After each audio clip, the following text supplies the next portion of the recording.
তপস্যাকালীর তৃতীয় সপ্তাহ শুক্রবার। প্রথম পাঠ প্রবক্তা হোসেয়ার গ্রন্থ, 14 অধ্যায়, পদ সংখ্যা 2 থেকে 10। পাপী মানুষ যদি তার ঈশ্বরের কাছে ফিরে আসে, তাহলে সে আবার পাবে ঐশ্য আশীর্বাদ। স্বয়ং ভগবান এই কথা বলেছেন, ওগো ইসরায়েল, তোমার ঈশ্বর ভগবানের কাছে আবার ফিরে এসো। তোমার অধর্মই তো তোমার পতনের কারণ। ভগবানকে তুমি যা বলবে তা আগে থেকেই ঠিক করে রাখো। তার কাছে ফিরেই এসো তুমি। তাকে এই কথা বলো, ওগো, আমাদের সমস্ত অপরাধ ক্ষমা করো, যা ভালো তাই বরং গ্রহণ করো। তাহলে বৃষের বদলে আমরা তোমাকে নিবেদন করব আমাদের ওষ্ঠেরই স্তুতি। না, আশিরিয়া আমাদের বাঁচাতে পারবে না। আমরা যুদ্ধের ঘোড়ায় আর চড়ব না কখনো। আমাদের হাতে গড়া কোনো কিছুকে আমাদের ঈশ্বর বলেও আর ডাকব না কখনো। যে অনাথ শিশু, সে তো তোমারই কাছ থেকে পায় স্নেহ মমতা। ভগবান তখন বলবেন, তাদের সেই ধর্মচ্যুতির ক্ষত আমি এবার সারিয়ে তুলব। উদারভাবেই ভালোবাসবো তাদের। তাদের ওপর আমার যে ক্রোধ ছিল তা এখন তো মিটেই গেছে। ইসরায়েলের প্রতি আমি হব যেন শিশিরেরই মতো। সে লিলি ফুলেরই মতো ফুটে উঠবে। লেবাননের গাছগুলির মতোই মাটির নিচে সে নামিয়ে দেবে শিকড়। বহুদূর পর্যন্ত ছড়িয়ে পড়বে তার নতুন ডালপালা। সে জলপাই গাছের মতোই সুদর্শন হয়ে উঠবে। সৌরভ ছড়াবে লেবানন অরণ্যেরই মতো।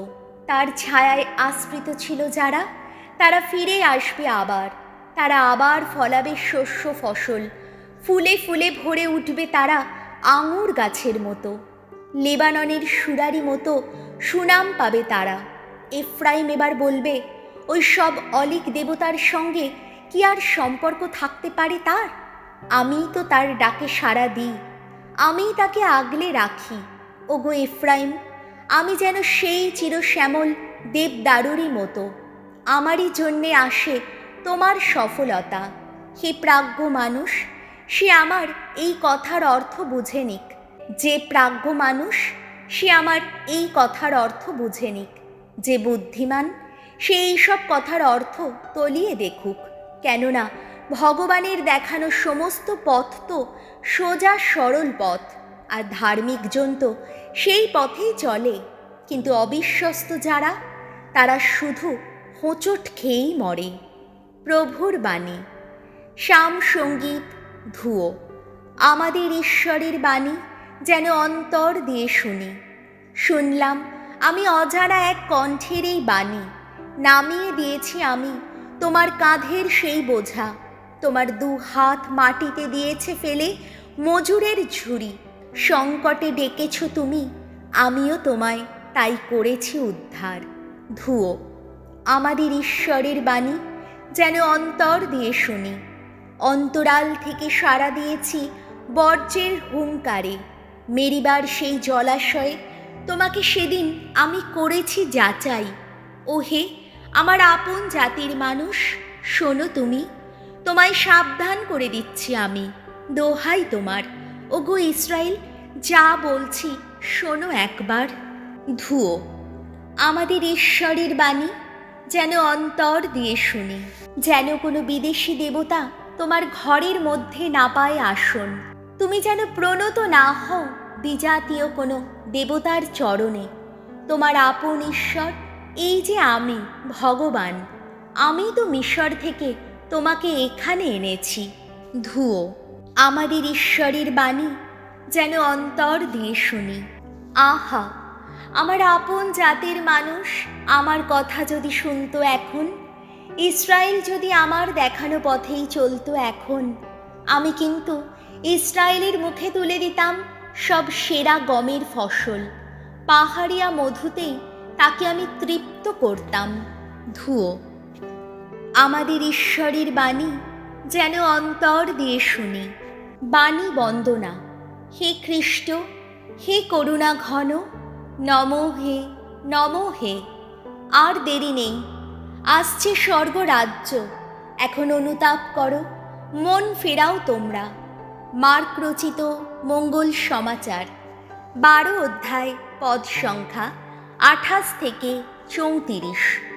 তোমার ঈশ্বর স্বয়ং প্রভু যিনি, তাকে তুমি ভালোবাসবে তোমার সমস্ত অন্তর দিয়ে। একদিন শাস্ত্রীদের একজন যিশুর কাছে এগিয়ে জিজ্ঞেস করলেন, আচ্ছা, বিধানের সমস্ত আদেশের মধ্যে প্রধান কোনটি?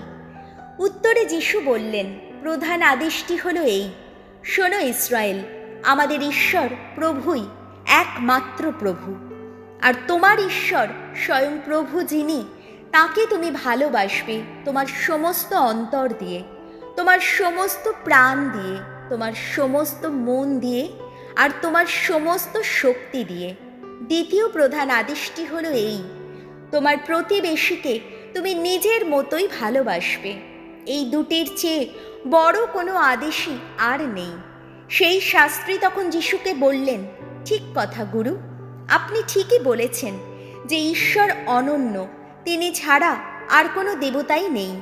সমস্ত অন্তর দিয়ে, সমস্ত বুদ্ধি দিয়ে ও সমস্ত শক্তি দিয়ে তাকে ভালোবাসা এবং প্রতিবেশীকেও নিজের মতোই ভালোবাসা, সে তো সমস্ত পূর্ণাহুতি ও বলিদানের চেয়ে অনেক ভালো। তার এই মন্তব্য যে কত সুবিবেচিত তা লক্ষ্য করে যিশু তাকে বললেন, আপনি ঐশ্ব রাজ্য থেকে আর বেশি দূরে নেই। এরপরে আর কেউই তাকে কোনো প্রশ্ন করতে সাহস করল না। প্রভু যিশুর মঙ্গল সমাচার।